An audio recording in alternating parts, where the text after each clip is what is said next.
اب یہ ہے کہ ان میں سے کچھ لوگ ایسے تھے کہ جن کا ایجنڈا یہ نہیں ہے کہ وہ پاکستان، افغانستان یا قبائلی علاقوں یا افغانستان تک محدود رہے. تو افغان طالبان کا جو ایک ابھی تک جہاں ہم دیکھ رہے ہیں تو ابھی تک افغانستان سے باہر کوئی پچھلے خاص کر جو 13-14 سال یا 15 سال کی جو وہاں پہ ایک لڑائی میں وہ حصہ لے رہے ہیں تو افغانستان سے باہر وہ کسی کارروائی کا حصہ نہیں رہے ہیں. دوسری طرف داعش کا ایجنڈا دیکھیں تو داعش اپنے آپ کو اسلامی خلافت کے نام سے دنیا میں روشناس کرا رہی ہے اور لوگوں کو یہ پیغام یہ دے رہے ہیں کہ ہم جو ہے پوری دنیا میں خلافت قائم کریں گے اور یہ نہیں ہے کہ ہم کسی خاص علاقے یا عرب تک یا شام تک وہاں پہ محدود رہیں گے. تو یہاں پہ جس طرح کچھ تنظیمیں ہیں پاکستان میں جو کشمیر میں پہلے یا ہندوستان کے خلاف برسر پیکار تھی یا افغانستان میں ماضی میں انہوں نے کچھ کارروائیاں کی تھی اور پاکستان کی حکومت اس وقت چونکہ پالیسی یا مجبوری یا جو بھی تھی تو اس طرح ان کے خلاف کارروائی نہیں ہوئی. تو لیکن اب کر رہی ہے.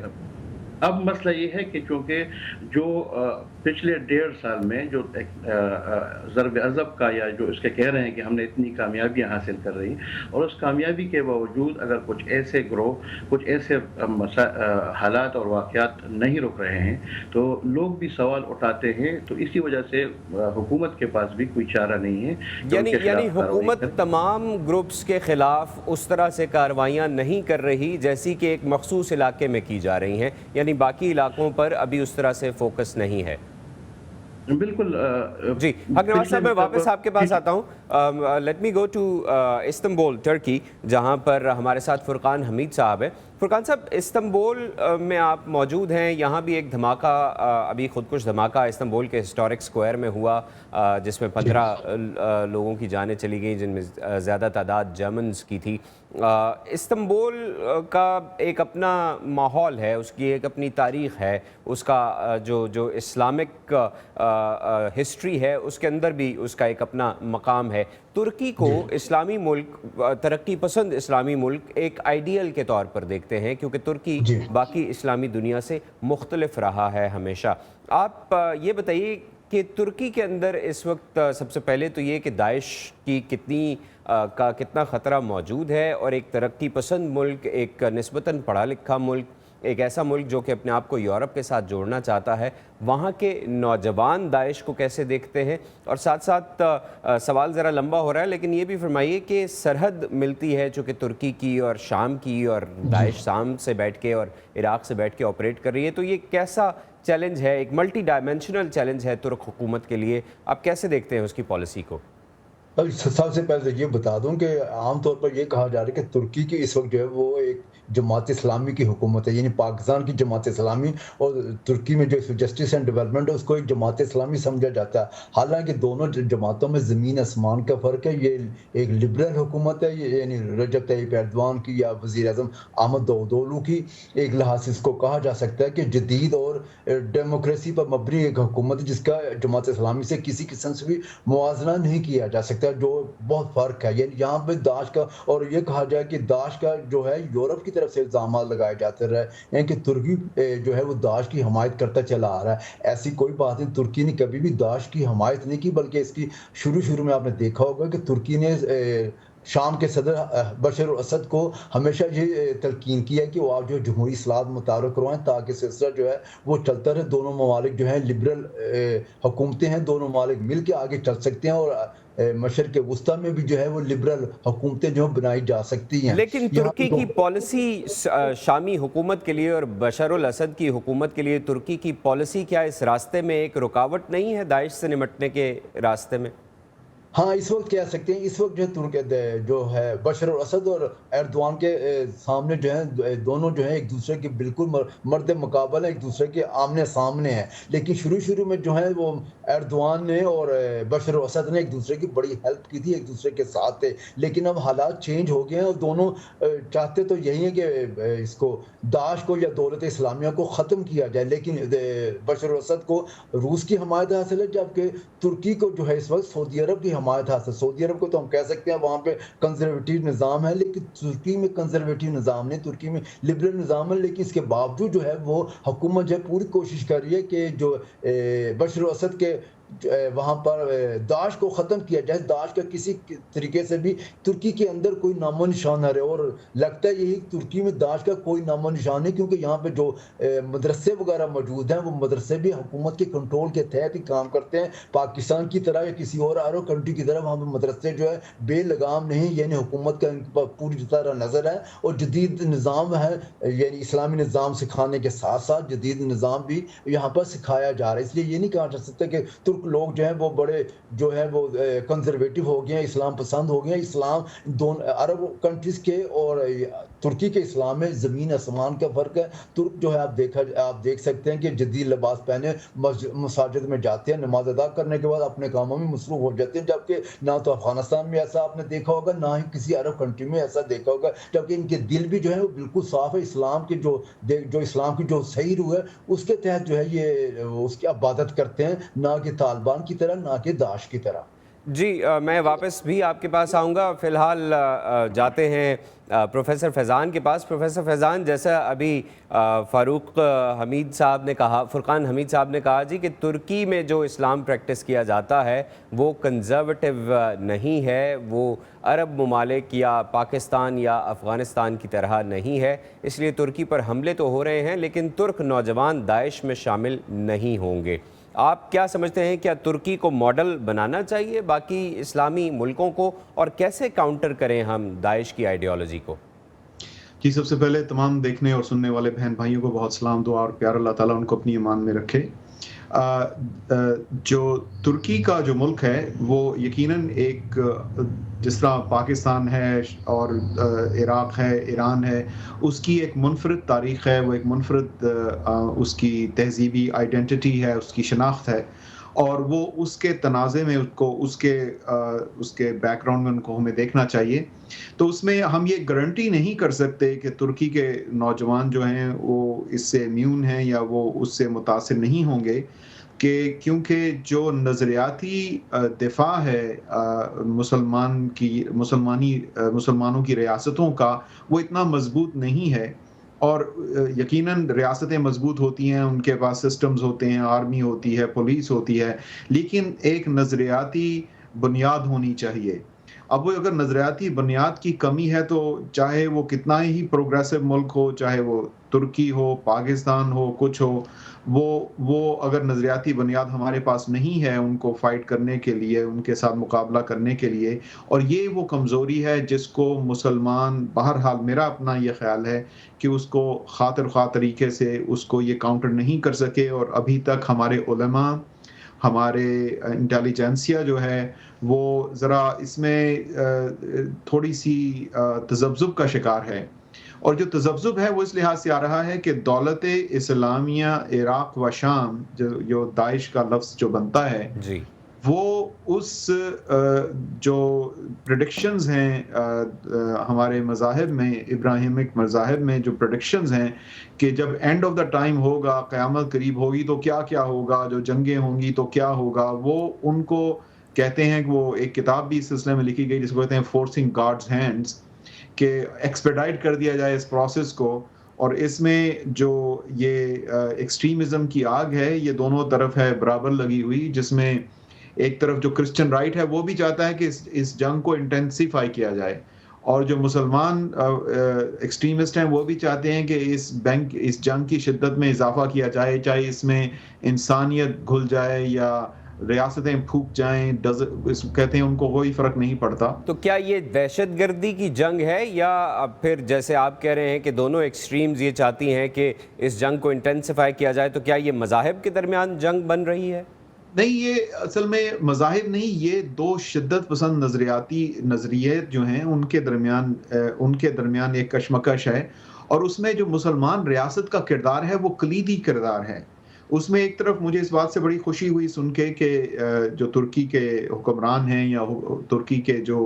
لوگ ہیں وہ زیادہ وسعت الذہن ہیں اور وہ زیادہ اچھی طرح اس چیز سے ڈیل کر سکیں گے. ادھر سے ہمیں پاکستان سے بھی اچھی خبریں مل رہی ہیں کہ وہاں کی پاک فوج جو ہے اور جو دوسرے ادارے ہیں انہوں نے فیصلہ کر لیا ہے، مصمم ارادہ کر لیا ہے، سیاسی ارادہ کر لیا ہے کہ ہم نے ایکسٹریمزم کو پنپنے نہیں دینا. لیکن اس کے لیے 2-3 انگریڈینٹس چاہیے. اس میں سب سے بڑا انگریڈینٹ جو ہے وہ ہے کہ آپ کی کیا ریاست جو ہے وہ انصاف مہیا کرتی ہے،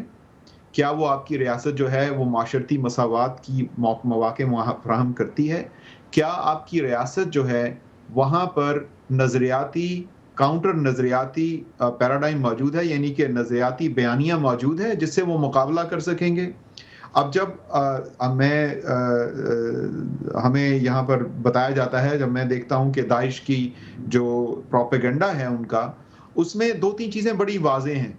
اور ان واضح چیزوں کے خلاف جو ہے ابھی تک نظریاتی طور پر مجھے نظر نہیں آتا.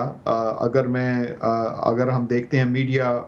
اسلامی ریاستوں کا، کہ اس میں ایک یونیفائڈ یا کم از کم اگر یونیفائڈ نہیں تو ایک نیریٹو، ایک پوزیشن دی جائے کہ بھی دیکھو تم اس لحاظ سے غلط ہو.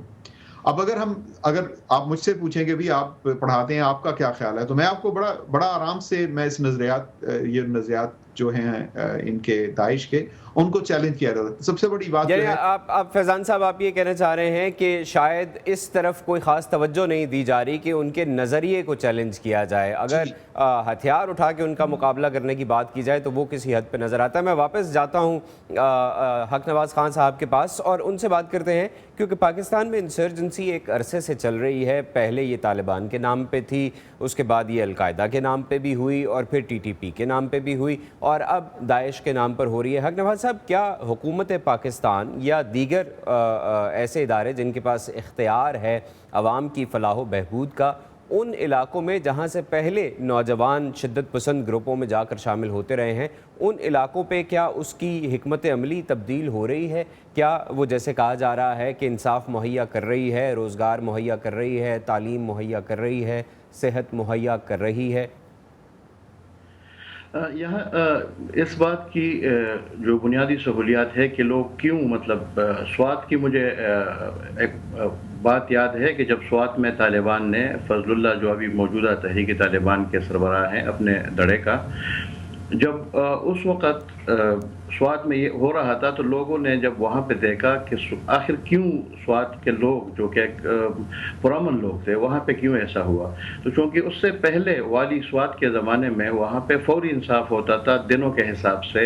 گھنٹوں کے حساب سے، اتنا نہیں ہوتا تھا جس طرح ہمارا جو موجودہ نظام ہے عدلیہ کا. تو ایک تو بنیادی وجہ لوگوں نے یہ دیکھا کہ اسی وجہ سے چونکہ طالبان جب آئے تو انہوں نے اسی چیز کو اڈاپٹ کیا، فوری طور پہ فریقین کو بلا کے فیصلہ کیا، جو نہیں مانتے تھے ان کو سزا دی، سر قلم کیے. تو یہ چیزیں تھی، لوگوں نے دیکھا ایک لیکن اس کا رزلٹ بھی تو لوگوں نے دیکھا نا حق نواز صاحب، اس کا رزلٹ پھر لوگوں نے دیکھا جب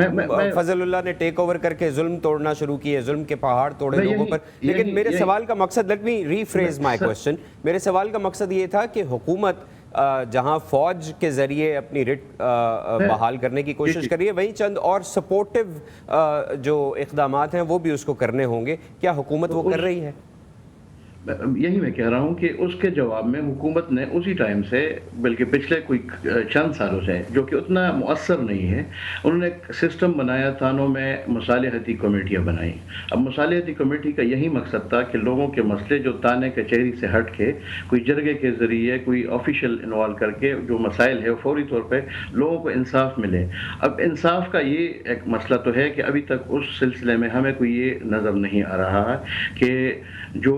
اگر وفاقی حکومت کی باتیں ہیں یا اگر ہم خیبر پختونخوا میں صوبائی حکومتیں ہیں، کچھ اقدامات ہیں ابھی تک اس طرح ایک پیکج کے طور پہ، جس طرح ایک پلان بنایا تھا کہ قومی ایکشن پلان پاکستان میں بنا تھا جب پشاور میں آرمی پبلک اسکول پہ حملہ ہوا، تو ان میں سے یہی چیزیں ابھی تک پیکج کے طور پہ. بے روزگاری کی بات ہے تو یہاں اس صوبے میں جہاں پہ میں رہتا ہوں، یہاں پہ کافی کی تعداد میں، سینکڑوں کی تعداد میں کارخانے بند ہو گئے، یہاں سے چلے گئے. اب وہ جو بے روزگار نوجوان ہے، فاٹا میں اگر آپ جائیں تو وہاں پہ چیزیں بہت ہے، لیکن ابھی تک فاٹا ایشو اس پہ چل رہا ہے جو آپ نے بھی اخبارات میں دیکھا ہوگا کہ کچھ لوگ کہتے ہیں کہ اس کا اسٹیٹس کو برقرار رکھے، جو فاٹا ہے اس کو اسی طرح رکھے، اور کچھ لوگ کہتے ہیں کہ اس کو صوبے میں ضم کیا جائے، کچھ اس کو آزاد حیثیت سے الگ صوبے کے طور پر دیکھنا چاہتے ہیں. لیکن جہاں تک میری اطلاعات کے مطابق ہے کہ وفاقی حکومت کی طرف سے جو ملاقاتیں لوگوں سے ہوئی ہیں وہ ابھی تک اس چیز کے حق میں نہیں ہے کہ اس کو یعنی ایف سی آر کے قانون کو آپ کہنا چاہتے ہیں کہ ایف سی آر کو پہلے حل کرنا ضروری ہے اور اس کے بعد آگے بڑھا جائے گا. حق نواز صاحب, I have to go to جناب فرقان صاحب ان ترکی. فرقان صاحب, ایک مجموعی ڈیبیٹ جب ہم کرتے ہیں کہ مسلم دنیا کیسے رسپونڈ کر رہی ہے اس تھریٹ کو, تو مسلم دنیا کے اندر اب آپس کی تفریق نظر آتی ہے, جس کا ذکر آپ نے ابھی کچھ دیر پہلے بھی کیا کہ ترکی اور سعودی عرب ایک طرف کھڑے ہیں جبکہ روس, ایران اور شام ایک طرف کھڑے ہیں. عراق میں بھی یہ مسئلہ موجود ہے. امریکہ اس مسئلے میں ایک یہ کہہ لیجئے کہ ایک ایسی طاقت کے طور پر آ کر ساتھ دیتا ہے جو کہ ہر طرح کی سپورٹ دینے کے لیے موجود ہے. لیکن یورپ امریکہ کے کردار کو نکال کے صرف اسلامی دنیا کے کردار کو دیکھا جائے تو آپ کیا سمجھتے ہیں کہ وہ کیسے رسپونڈ کر رہے ہیں اس چیلنج کو؟ دیکھا تو اسلامی ممالک کی طرف سے ابھی تک صحیح طریقے سے رسپانس نہیں ملا اور نہ ملنے کی کوئی توقع لگ رہی ہے. وہ کہا یہ سکتا ہے جب تک ان ایجوکیشن سسٹم جو ہے وہ چینج نہیں کیا جائے گا, ان ممالک کی طرف سے جو خاص طور پر اسلامی ممالک کی طرف سے جو تعلیم جو ہے وہ مذہبی تعلیم جو ہے وہ بہتر نہیں کی جائے گی, حالات بہتر نہیں ہو سکتے. یہ ایسا سلسلہ آئندہ بھی چلتا رہے گا. ترکی کی طرف تعلیم جو ہے وہ مذہبی تعلیم جو جدید تعلیم کے ساتھ ساتھ دینے کی ضرورت ہے تاکہ حالات پر قابو پایا جا سکے. صرف اسی طریقے سے جو ہے اسلامی ممالک جو ہے وہ آگے بڑھ سکتے ہیں. یعنی ایک طرف مذہبی تعلیم دی جائے اور ساتھ ہی ساتھ نے دیکھا ہوگا رجب طیب ایردوان ایک عام مدرسے سے فارغ التحصیل ہے, لیکن ساتھ ہی ساتھ انہوں نے جدید تعلیم بھی حاصل کی ہے, فارغ التحصیل ہوئے یونیورسٹی سے, اور اسی وجہ سے ان کا جو ہے نظام جو ہے وہ آگے بڑھا ہے. اسی طریقے سے اسی طرح کا نظام جو ہے وہ باقی اسلامی ممالک میں بھی اگر لاگو کیا جائے تو پھر کچھ رسپانس جو ہے وہ مل سکتا ہے, آگے سے کچھ نہ کچھ میجرمنٹس لیتے ہوئے اس طرح آگے بڑھا جا سکتا ہے. فیضان حق صاحب, ایک طرف تو اسلامی ممالک ہیں, ان کا جسٹس سسٹم ہے, سوشل سسٹم ہے, تعلیمی نظام ہے, یوتھ کے پاس اتنی اپرچونٹیز نہیں ہیں, لیکن پھر ہم ساتھ یہ بھی دیکھتے ہیں کہ ویسٹ سے وہ تمام لوگ جو کہ پریویلیجڈ کلاس سمجھے جانے چاہیے ہیں ایسٹ کے سٹینڈرڈز کے حساب سے, جن کے پاس صحت کی تمام سہولیات موجود ہیں, اکانومی ان کو سپورٹ کرتی ہے, جابز ان کو ملتی ہیں, تعلیم ان کو ملتی ہے, اچھی زندگیاں گزار رہے ہیں. اور خاص طور پر یہ کیلیفورنیا میں تاشفین ملک اور ان کے شوہر کی زندگی کو ہی دیکھ لیا جائے, دونوں پڑھے لکھے تھے, اچھی زندگی گزار رہے تھے. تو یہ ویسٹ میں جو مسلم یوتھ ریڈیکلائز ہو رہی ہے اور ISIS کے ساتھ اپنے آپ کو جا کے ملا رہی ہے, اس کی پھر کیا وجہ ہے اگر ہم صرف معیشت کو, تعلیم کو, بہتر زندگی کو قصوروار ٹھہراتے ہیں؟ جی بہت اچھا سوال کیا آپ نے. جو میں بات کر رہا تھا اس کا جو تیسرا حصہ جس کے بارے میں بات کرنا چاہ رہا تھا وہ یہ ہے کہ جو ایک تو اسلامی ریاست کا کردار ہے, اس کے بعد کسی بھی ریاست کا جو کردار ہے وہ کیسا ہے. ہم یہ دیکھتے ہیں کہ یقیناً جو کیلیفورنیا میں ہوا ایک بہت بڑی ٹریجڈی تھی, لیکن اگر آپ دیکھیں تو امریکہ کا جو ٹریک ریکڈ ہے, یہ نہیں کہ میں امریکہ کی تعریف کر رہا ہوں بے وجہ, لیکن جو امریکہ کا ٹریک ریکڈ ہے ریڈیکلائزیشن کا, وہ یورپین جو کنٹریز ہیں, جو یورپ کے ممالک ہیں, ان سے بہت بہتر ہے. اور اس کی وجہ یہ ہے کہ آپ کو ایک آدھا پاگل تو کہیں بھی مل جائے گا, کچھ لوگ تو آپ کو مل جائیں گے. ظاہر ہے اگر 5 سے لے کے 10 ملین تک کا دعویٰ ہے کہ یہاں پہ امریکہ میں مسلمان ہیں, تو ایک آدھا تو پکڑنے میں آپ کو, اور یہ ایک ایسا حملہ تھا, یہ نہیں کہ ہم کہہ سکتے کہ ایک بہت بڑی سازش تھی, ایک لوکلائز چیز تھی. لیکن میں اس کو ڈسکاؤنٹ نہیں کر رہا, لیکن میں آپ کو اس کو اسکیل پہ لا کر دیکھنے کی کوشش کر رہا ہوں. لیکن ہم دیکھتے ہیں کہ یورپ سے ہزاروں لوگ گئے ہیں لڑنے کے لیے, اس لیے کہ یورپ میں جو نسلی امتیاز ہے, یورپ میں جو انٹیگریشن ہے, کلچرل انٹیگریشن جو ہے, وہ اتنی کامیاب نہیں ہوئی. لیکن کیا مسلمان خود اس کے ذمہ دار نہیں ہیں, کیونکہ مسلمانوں نے خود اپنے آپ کو آئسولیٹ کیا ہے؟ نہیں, آپ دیکھیے بات یہ ہوتی ہے کہ چاہے امریکہ ہو یا کوئی اور ملک ہو, یہ بہت آسان ہوتا ہے کہ مائنورٹیز کو سارا بلیم دے دیا جائے کہ اگر افریقن امریکنز میں ڈرگز پرابلم ہے تو یہ افریقن امریکن کا مسئلہ ہے, اگر کرائم ہائی ہے تو یہ لٹینوز کا مسئلہ ہے, اگر وہ شراب پیتے ہیں تو یہ نیٹو امریکنز کا مسئلہ ہے. مائنورٹیز جو ہیں, اور اگر ہم پاکستان میں کہیں کہ جی شیعہ ایسے کرتے ہیں تو شیعوں کا مسئلہ ہے, اصل میں بات یہ ہوتی ہے کہ جو معاشرہ ہوتا ہے وہ مینورٹیز کو کیسے ٹریٹ کرتا ہے، ان کو کیسے انٹیگریٹ کرتا ہے. اور امریکہ اور کینیڈا کی مثال بہت بہتر مثال ہے یورپین کنٹریز کے حساب سے، کیونکہ ہم لوگوں نے یہاں پر امریکہ اور کینیڈا میں وہ لگیج نہیں تھا کولونیلزم کا جو نو آبادیاتی نظام تھا. لیکن میں آپ کو ایک بات کوئکلی کہنا چاہ رہا ہوں، وہ بات پھر رہ جائے گی. وہ یہ ہے کہ ہمارے ہاں مذہب کے جو پرچار کرنے والے تھے یا نظریاتی تھے، انہوں نے ایک چیز مائنس کر دی مذہب کے معاشرتی اس سے ایکویشن سے، اور اس کو کہتے ہیں کریٹو یا تخلیقی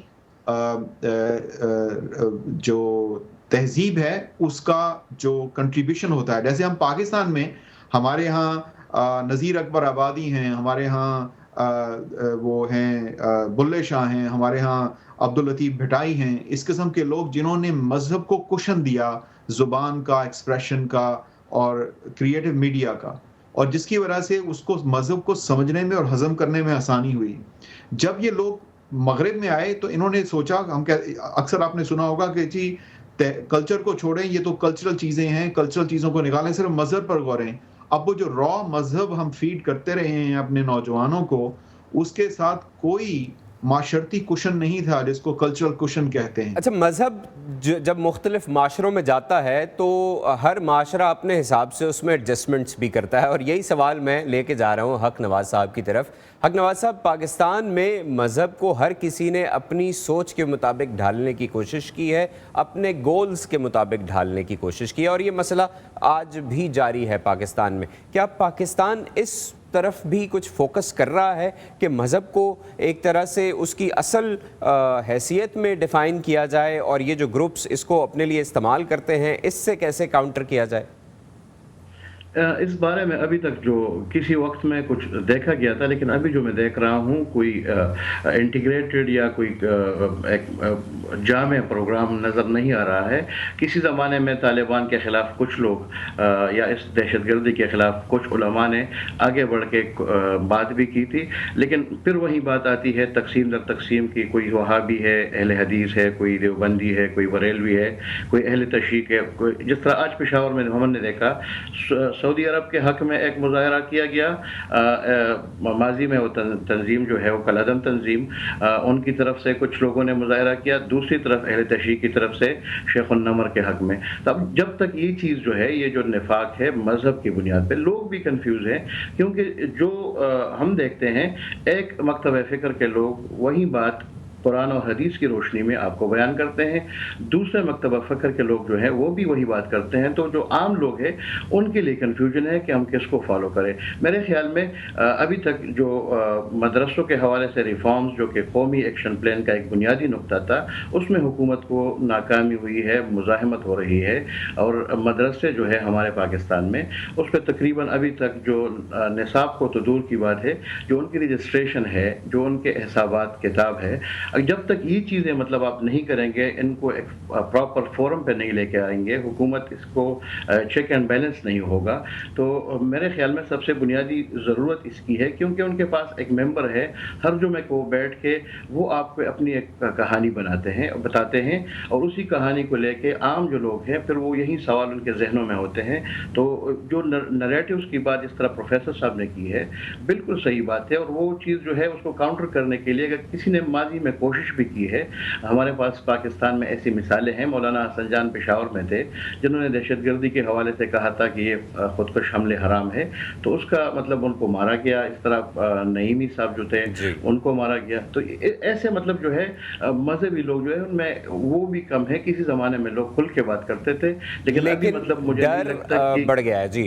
بہت شکریہ حق نواز صاحب، آپ نے پروگرام میں شرکت کی. میں معذرت چاہتا ہوں، مجھے یہاں ریپ کرنا پڑے گا، ہمارے پروگرام کا وقت ختم ہو رہا ہے. فیضان حق صاحب آپ کا بھی بہت شکریہ، اور